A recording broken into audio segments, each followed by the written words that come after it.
Video பார்க்குற உண்மையான உள்ளவங்க எல்லாருக்கும் மாலை வணக்கங்க. எல்லோரும் எப்படி இருக்கீங்க? எல்லோரும் நல்லா இருக்கீங்களா? எல்லோரும் நல்லா இருப்பீங்கன்னு சொல்லிட்டு நம்புகிறேன். இந்த வீடியோ வந்துட்டு நேற்று காலையில் சனிக்கிழமை அன்னைக்கு காலையில் எடுத்த வீடியோ. காலையில் எழுந்திரிக்கும் போதே ஃபோன் எடுத்து வீடியோ எடுக்க ஸ்டார்ட் பண்ணிட்டேன். இப்போ தான் எழுந்திரிச்சே வரேன். நைட்டு சாப்பிட்ட பாத்திரத்தெல்லாம் இன்னும் கீழே எடுத்துகிட்டு போகாமலே இருக்கோம். கதிர் வந்துட்டு இன்னும் தூங்கிட்டே இருக்கான். இப்போ டைம் வந்து பார்த்திங்கன்னா 6:15 ஆகுது. வீடியோவை ஸ்கிப் பண்ணாமல் பாருங்கள். சப்ஸ்கிரைப் பண்ணாமல் வீடியோவை பார்க்குறவங்களா இருந்தால் தயவு செஞ்சு சேனலை சப்ஸ்கிரைப் பண்ணி வச்சுட்டு வீடியோ பாருங்கள். இன்றைக்கி நம்மளுடைய வீடியோவில் செடியெல்லாம் கொஞ்சம் கட் பண்ண வேண்டிய வேலை இருக்குது. செடிக்கு மருந்தெல்லாம் கொடுக்க வேண்டிய வேலை இருக்குது. அதை தான் செய்ய போகிறோம். அதை தான் இந்த வீடியோவில் பார்க்க போகிறோம். வீடியோவை ஸ்கிப் பண்ணாமல் பாருங்கள். காலாண்டு எக்ஸாம் முடிஞ்சு 9 நாள் லீவ் விட்டுருக்காங்க கதிருக்கு. அதனால் அவன் கொஞ்சம் பொறுமையாக தான் எழுந்திரிப்பான். அவன் பொறுமையாகவே எழுந்திரிக்கட்டும் அப்படின்னு சொல்லிவிட்டு நான் கீழே போயிட்டு டீ போட்டு எடுத்துகிட்டு வரலாம் அப்படின்னு சொல்லிவிட்டு கீழே கிளம்பிட்டேன்.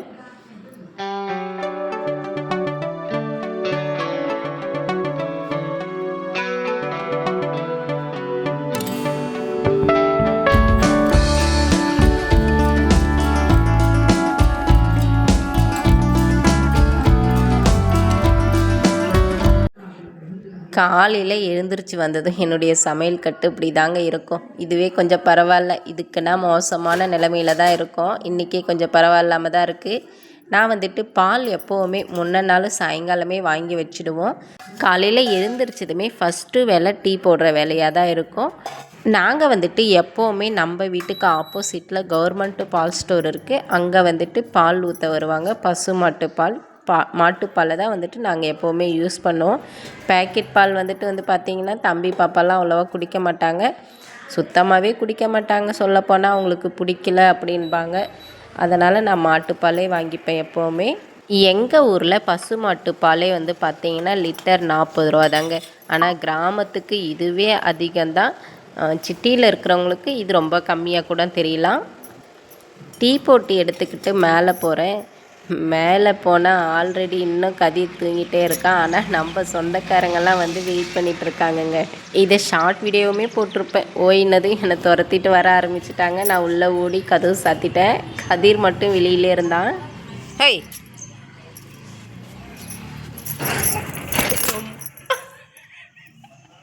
கதிர் இது கடிக்க வருது, வாடா ஏந்திரு. ஐயோ பையன் தட்டிட்டு வந்துச்சுடா, போயிடுச்சு. இவ்வளோ போராட்டம் பண்ணுறானா அந்த குரங்கிட்ட. ஏன்டா ஏச்சு வாடா. எனக்கும் குரங்குக்கும் இவ்வளோ நடந்தது. ஆனால் கதிர் கொஞ்சம் கூட அசையலைங்க. நல்லா தூங்கிட்டு இருக்கான். பிள்ளைய வெளியில் விட்டுட்டு நம்ம உள்ளே ஓடியாந்துட்டோமே அப்படின்னு எனக்கு விதுக்குன்னுச்சு. எட்டி எட்டி பார்த்துட்டே இருந்தேன். இந்த குரங்குங்க டெய்லியுமே எங்கள் ஊரில் அப்படி தாங்க அட்டகாசம் பண்ணோம்.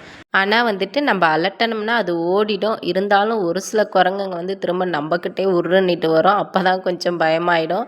எனக்கு குரங்குங்களை பார்த்தாவே கொஞ்சம் பயமாக தாங்க இருக்கும். கதிர் இன்னும் தூங்கிட்டே இருக்கான். நான் சரி குரங்கெல்லாம் போனதுக்கப்புறம் டீ குடிச்சிட்டு பூ பறிக்க ஆரம்பிச்சிட்டேன். நானும் ஓரளவுக்கு எல்லா பூவும் பறித்து முடிச்சிட்டேன். ஆனால் அதுக்கப்புறம் தான் கதிர் இப்போ தான் எழுந்திரிச்சு முகத்தை கழுவிட்டு டீ குடிக்க வந்துட்டுருக்கான். அவன் டீ குடித்து முடித்ததுக்கப்புறம் நாங்கள் இந்த எனர்ஜி வாட்டரை ஏற்கனவே ஊற போட்டு வச்சுருந்தேன். ஒரு 2-3 நாள் தான் ஊற போட்டு வச்சுருக்கேன். இது நைட்டு ஊற்றின தோசை மாவு கொஞ்சம் மீந்து போச்சு இல்லையா, அது கூட வெங்காயத்தோல் பூண்டு தோலும் இருந்தது. அதையும் போட்டு எடுத்துகிட்டு வந்துட்டேன். செடிங்களுக்கு கொடுக்கலாமே அப்படின்னு சொல்லிட்டு. இப்போ இந்த செடிங்க எல்லாம் ஒரு சில செடிங்கள்லாம் கட் பண்ண வேண்டிய வேலை இருக்குது. அதை தான் கட் பண்ண போகிறோம். இந்த பட்ரோஸ் செடியெல்லாம் ஃபஸ்ட்டு கட் பண்ணிடலாம் அப்படின்னு சொல்லிட்டு நான் தான் கட் பண்ண போனேன். ஆனால் கதிர் குடுமா நான் கட் பண்ணுறேன் அப்படின்னு சொல்லிவிட்டு அவனுக்கு அந்த கட் பண்ணுற வேலைன்னா பிடிக்கும் போல். அதனால் கட் பண்ணுறேன் அப்படின்னு சொல்லிட்டு வாங்கிக்கிட்டான். நாங்கள் எந்த மாதிரி டப்பாயில் பட்ரோஸ் செடி வச்சுருக்கோம் பாருங்களேன். கலர் கலராக இருக்கும். ஆனால் நாங்கள் எந்த மாதிரி தொட்டியில் வச்சுருக்கோன்னு பாருங்கள். வாட்ரு பாட்டிலில் தான் ஃபஸ்ட்டு கதிர் வச்சுது. கதிர் தான் வச்சானே வாட்ரு பாட்டிலில் ஃபஸ்ட்டு வச்சான். அதுக்கப்புறம் இந்த சின்ன சின்னதாக டப்பாங்க இருந்தது வீட்டில். அதுவுமே வேஸ்ட்டு பண்ண வேணாம், பிளாஸ்டிக் டப்பாங்கன்னு சொல்லிவிட்டு அதுலேயுமே 1-2 வச்சுருக்கோம். ஆனால் அழகாக வந்ததுங்க பார்க்குறதுக்கு. அது பூத்து குலுங்கும்போது பார்க்குறதுக்கு அவ்வளோ ஒரு அழகாக இருக்கும். இந்த பட்ரோஸ் செடி அவ்வளோவா எந்த ஒரு பாதிப்புமே இருக்காது. லைட்டாக நம்ம அப்படி வச்சு விட்டுட்டோம்னாவே நல்லா வந்துடும். அதே மாதிரி பூவுமே நல்லா பூக்கும், பார்க்குறதுக்கு அழகாக இருக்கும். டெய்லி அன்னைக்கு வாடிடும் அதுதான். ஆனால் செடி நல்லாயிருக்கும் பார்க்குறதுக்கு அழகாக. தண்ணி டெய்லியுமே விடணும். இதுதாங்க நாங்கள் எந்த மாதிரி டப்பாயில் வச்சுருக்கோன்னு பாருங்கள். கடைசியாக இந்த டப்பாயில் வந்துட்டு கட் பண்ணிகிட்டே இருக்கும்போது ரொம்ப நாள் ஆனதுனால இந்த டப்பா வந்து பார்த்திங்கன்னா அவன் சும்மா இப்படி கட் பண்ணும்போது லைட்டாக அப்படி விழுந்ததுமே புட்டுடுச்சு. ஆனால் செடி நல்லா இருக்குது, மண் இருக்குது, அதை வேஸ்ட்டு பண்ணக்கூடாது, வேறு டப்பாயில் நம்ம மாற்றி வைப்போம் அப்படின்னு விட்டுருக்கேன். அடுத்ததாக இன்னும் இருக்கிற செடியெல்லாம் பட்ரோஸ் செடி அப்புறம் 1-2 செடியெல்லாம் கட் பண்ணலாம் அப்படின்னு சொல்லிட்டு இருக்கிற செடியுமே கட் பண்ண ஸ்டார்ட் பண்ணிட்டான். அதுவுமே ஃபுல்லாக கதிரே தான் கட் பண்ணிட்டு வந்தான். நான் வந்துட்டு சும்மா வீடியோ எடுத்துகிட்டு க்ளீன் பண்ணுற வேலையெல்லாம் என் வேலையாம்மா. அவன் கட் பண்ணி போட்டுருவானா, அதை க்ளீன் பண்ணி எடுக்கிறதெல்லாம் என் வேலையாம்மா. சரிடா நீ செய்டா அப்படின்னு சொல்லி விட்டுட்டேன். இந்த தொட்டியுமே எப்படி இருக்குது பாருங்களேன். இது வந்துட்டு நம்ம ஆரோ வாட்டர் கேன் இருக்குது இல்லைங்களா, அது மேலே வந்துட்டு கட் பண்ணி அந்த தண்ணி ஊற்றும் இல்லையா, அந்த இதை மட்டும் வச்சு நான் இதுக்குள்ளார மண்ணை கொட்டி பட்ரோஸ் செடி வச்சுருக்கேன். அடிப்பாகத்தை வந்துட்டு வேறு செடி வச்சுட்டேன். இதில் வந்துட்டு இந்த பிரண்டை செடி இருக்குது, அதனாலன்னு சொல்லிவிட்டு அந்த வல்லாரக்கீரை செடியெல்லாம் நிறைய இருந்தது, அதையுமே கட் பண்ணி எடுத்துட்டு தொட்டாசினிங்க செடி பக்கத்தில் இருக்குது, அதையுமே கட் பண்ணி எடுத்துட்டான். அது தொட்டாச்சினிங்க செடி வந்துட்டு நம்ம கட் பண்ணி விட்டோம்னா அது திரும்ப துளுந்து வந்துடும். சும்மா லைட்டாக வேர் இருந்தாவே நல்லா துளுத்து வந்துடும். அதனால் அதையுமே கட் பண்ணி விட்டுட்டான். அடுத்ததாக புதினா தழை வந்து பார்த்திங்கன்னா நான் கட் பண்ணி தான் எடுப்பேன். கட் பண்ணி எடுத்தால் தான் வந்து பார்த்திங்கன்னா நல்லாயிருக்கும். ஆனால் வேதா பாப்பா, செந்தமிழ் பாப்பா, கதிர்னு சொல்லிவிட்டு இவங்கெல்லாம் கையாலே கிள்ள ஆரம்பித்தாங்க. இந்த முறை சரியாகவே வரல, அதனால் கட் பண்ணி எடுத்துட்டேன். கத்திரிக்கோல் வந்து பார்த்திங்கன்னா கட் பண்ணும்போதே புட்டுட்டாங்க. இந்த லாஸ்ட்டு இந்த பார்ட்டில் வந்து பார்த்திங்கன்னா சாமந்தி பூச்செடி வச்சுருந்தேன். அது என்னமோ தெரியல, இது சாமந்தி பூச்செடி கிட்டத்தட்ட 2-3 இடத்துல வச்சு பார்த்துட்டேன், சரியாக வரல.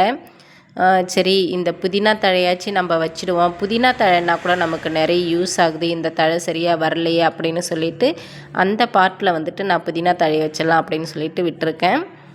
ஏற்கனவே பார்த்திங்கன்னா நான் 4 பார்ட்டில் எல்லாமே சின்ன சின்ன பார்ட்டு தான், ஆனால் அதில் 4 பார்ட்டில் வந்து பார்த்திங்கன்னா புதினா தழை வச்சுருப்பேன். ரொம்பவே நல்லா வருங்க புதினா தழை. நான் அப்பப்போ கட் பண்ணி மட்டும்தான் விடுவேன். ஆனால் அதை வந்துட்டு வேர் எடுத்துட்டு நம்ம திரும்ப புதுசாக வச்சோம்னா இன்னும் நல்லா தழை பெருசாக வரும். அது இன்னொரு டைம் செய்யலாம் அப்படின்னு சொல்லிட்டு விட்டுட்டேன். இந்த முறை 2 பார்ட்டில் புதுசாக புதினா தழையை வச்சுருக்கேன். அதுவுமே பார்த்திங்கன்னா சின்ன சின்ன பார்ட்டு தான். அந்த சின்ன சின்ன பார்ட்டில் வச்சதே வந்து பார்த்திங்கன்னா எனக்கு தேவையான அளவுக்கு புதினா விளையுதுங்க, ரொம்பவே நல்லாயிருக்கு. அதுலேயுமே நான் வந்து பக்கத்தில் யாருக்காச்சும் கொடுத்துடுவேன். ஒரு சில டைமில் கட் பண்ணி விட்டதுக்கப்புறம் ப்ளேஸே காலியாக இருக்குதுங்க. அதை க்ளீன் பண்ணி எடுத்துட்டு தண்ணி விடுறதுக்குள்ளே இந்த அடிக்கிற வெயிலில் போதும்னு ஆயிடுச்சுங்க. காலையிலே எழுந்திரிச்சதும் எதுக்காக நான் இந்த வேலையை பார்க்குறேன் அப்படின்னு பார்த்தீங்கன்னா இந்த வெயிலுக்காக தாங்க. வெயில் டைமில் வந்து பார்த்திங்கன்னா சுத்தமாக முடியல. அதனால் எழுந்திரிச்ச உடனே நம்ம கிட்டத்தட்ட 2 மணி நேரம் போல் ஆயிடுச்சுங்க. நான் காலையில் ஒரு 6:15க்கு எழுந்திரிச்சேன். அப்படி இப்படின்னு 7 மணிக்கெல்லாம் வேலை ஸ்டார்ட் பண்ணேன். இதை கட் பண்ணி முடிக்கிறதுக்குள்ளார க்ளீன் பண்ணி முடிக்கிறதுக்குள்ளார 2 மணி நேரம் ஆயிடுச்சு. இப்போ இந்த டப்பாயை வந்துட்டு இந்த டப்பாயில் மாற்றி வைக்கலாம் அப்படின்னு சொல்லிட்டு வேதா பாப்பா வந்துட்டா. கதிர் வந்துட்டு ஓடிட்டான். வெயில் வர ஆரம்பித்ததும் நான் இதுக்கு மேலே என்னால் முடியாதுமான்னு அவன் ஓடிட்டான். வேதா பாப்பா வந்துட்டா என் கூட ஹெல்ப்புக்காக. வேதா பாப்பா வந்துட்டு இந்த டப்பாயில் இருக்கிறத எடுத்து உடஞ்சி போன டப்பா இல்லையா, அதனால் இதை எடுத்து அந்த டப்பாயில் மாற்றி வச்சுட்டான். இதுவுமே சும்மா அப்படி லைட்டாக ஊனி விட்டாவே நல்லா வந்துடுங்க. பட்ரோஸ் வந்து சின்ன சின்ன டப்பாயில் தான் வச்சுருக்கேன். ஆனால் இது துளுத்து வர பார்த்து பாருங்களேன். நிறைய வீடியோ ஆல்ரெடி ஏற்கனவே போட்டிருப்பேன். பார்க்குறதுக்கு அவ்வளோ அழகாக இருக்குங்க. இந்த வாட்ரு பாட்டிலில் கட் பண்ணி வச்சதெல்லாம் கதிர் தான், ஆனால் ரொம்பவே அழகாக வருங்க. அதுக்கப்புறம் வேதா பாப்பா வந்துட்டு அம்மா நான் தண்ணி விடுறேன், நீ வந்துட்டு இந்த புதினா தழையை நடாமல் இருக்கு இல்லையா, அந்த 2 பார்ட்லேயும் புதினா தழையை கிள்ளி நட்டுருமா அப்படின்னு சொல்லி நான் தண்ணி விட ஸ்டார்ட் பண்ணுறேன் அப்படின்னு சொல்லிவிட்டு அவள் தண்ணி விட ஸ்டார்ட் பண்ணாள்.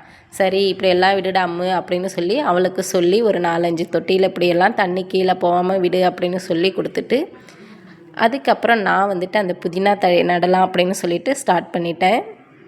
புதினா தழையுமே ரொம்பவே சிம்பிளுங்க. சும்மா அந்த வேர் மட்டும் லைட்டாக ஊனி விட்டோம்னா கூட போதுமானது, நல்லா படர்ந்துக்கும். லைட்டாக அந்த டிஐபி போட்டோன்னா போதுமானது, அவ்வளோ அழகாக வருங்க. நல்லா இலை பெருசு பெருசாகவும் நல்லாவும் வரும். இந்த வேரெல்லாம் சுத்தமாக எடுத்துட்டு நம்ம திரும்பவும் புதுசாக செடி நடுற மாதிரி நட்டு வச்சோம்னா இன்னும் நல்லா வரும். அது இன்னொரு டைம் கண்டிப்பாக அதே மாதிரி செய்யணும். இப்போ இதில் இருக்க இந்த வேரெல்லாம் அப்படியே விட்டுட்டு ஆல்ரெடி கட் பண்ண தொட்டியெல்லாம் அப்படியே விட்டுட்டேன். புதுசாக மட்டும் 2 தொட்டியில் புதுசாக நட்டு இருக்கேன். இது ஒரு தொட்டி, இன்னும் அந்த சைடில் ஒரு தொட்டி இருக்குது, அதுலேயுமே நட்டு இருக்கேன். வேர் எந்த அளவுக்கு பாஞ்சு போயிருக்கு பாருங்களேன். இதில் தாங்க, இதுலேயுமே புதினா தழையை நட்டு விட்டுருக்கேன். மொத்தம் இப்போ 6 தொட்டியில் நம்ம வீட்டில் புதினா தழை இருக்குது. இதுக்கு மேலே புதினா தழைக்கு பஞ்சமே வராது போலங்க. இப்போவே எனக்கு புதினா தழைக்கு பஞ்சம் இல்லை, நிறைய புதினா தழை வச்சுட்டு தான் இருக்குது. செடிக்கெல்லாம் தண்ணி விட்டுட்டு சரி இந்த ரோஜாப்பூ செடியெல்லாம் சரியாக வர்றதே இல்லை, அதுக்கு ஏதாச்சும் பண்ணலாமான்னு கேட்டப்போ ஒருத்தவங்க சொன்னாங்க, இந்த எறும்பு மருந்து இருக்கு இல்லையா, அதை வந்துட்டு ஷாம்பு ஒன்று போட்டு நல்லா கலக்கி ஸ்ப்ரே பண்ணி விடுங்க அப்படின்னு சொன்னாங்கன்னு சொல்லிட்டு நம்ம செஞ்சு பார்க்கலாம் அப்படின்னு சொல்லிட்டு ட்ரை பண்ணோம். இந்த ஸ்ப்ரே பண்ணுறது வந்து பார்த்திங்கன்னா ஒரு வாட்டர் பாட்டிலில் அந்த ஸ்ப்ரே பண்ணுறது மட்டும் வீட்டில் ஆல்ரெடி இருந்தது. அதை எடுத்துகிட்டு வந்து போட்டு பார்த்தேன். ஃபஸ்ட்டு பண்ணும்போது ஒரு 3 ஸ்பூன் போட்டுட்டு அந்த வாட்டர் பாட்டில் தண்ணிக்கு அதில் வந்து ஒரு ஷாம்பு மட்டும் நாங்கள் நல்லா பிசைஞ்சு விட்டு தண்ணி அதை ஃபுல்லாக ஃபுல் பண்ணிக்கிட்டு நல்லா குளிக்கிட்டு ஸ்ப்ரே பண்ணி பார்த்தோம். ஆனால் வந்துட்டு பார்த்திங்கன்னா அதில் அடைப்பு இருந்துட்டு ஒரு மாதிரி சரியாகவே வரல. நாங்களும் 2-3 டைமு கழட்டி போட்டு பார்த்து ஸ்ப்ரே பண்ணி பார்த்தோம். அப்போவுமே சரியாக வரமாட்டேங்கிடுச்சு. அதுக்கப்புறமா வீட்டில் கிளீனர் ஒன்று இருந்தது, அதை எடுத்து இந்த மருந்து எல்லாமே அந்த டப்பாயில் மாற்ற ஆரம்பித்தோம். நானும் வேதா பாப்பாவும். கிளாஸ் கிளீனர் தான், இதில் வந்துட்டு நம்ம மாற்றி அடித்து பார்க்கலாம் இது சரியாக வருதா என்ன அப்படின்னு சொல்லிட்டு இதில் மாற்றி அடிக்க பார்த்து ஓரளவுக்கு நல்லாவே அடித்தது. வேதா பாப்பாவுக்கு ஆசையாக இருக்கும் போல், நானே அடிக்கிறேம்மா அப்படின்னு சொல்லிட்டு வாங்கி குலுக்கி அடிச்சிட்டு இருந்தா. வேதா பாப்பா அடிக்கட்டும் அப்படின்னு விட்டுட்டு நான் துணி துவைக்க ஸ்டார்ட் பண்ணிட்டேன். காலையிலே துணி துவைச்சி முடிச்சுட்டு வேலையெல்லாம் முடிச்சுட்டு போயிடலாம், கீழே போனால் நிறைய வேலை இருக்கும் அப்படின்னு சொல்லிட்டு. வீடியோ பிடிச்சிருந்தால் லைக் பண்ணி ஷேர் பண்ணுங்கள். சப்ஸ்கிரைப் பண்ணாமல் நம்மளுடைய வீடியோவை பார்க்குறவங்களா இருந்தால் நம்மளுடைய சேனலை சப்ஸ்கிரைப் பண்ணி வச்சுட்டு தொடர்ந்து வீடியோவை பார்த்து ஆதரவு கொடுங்க.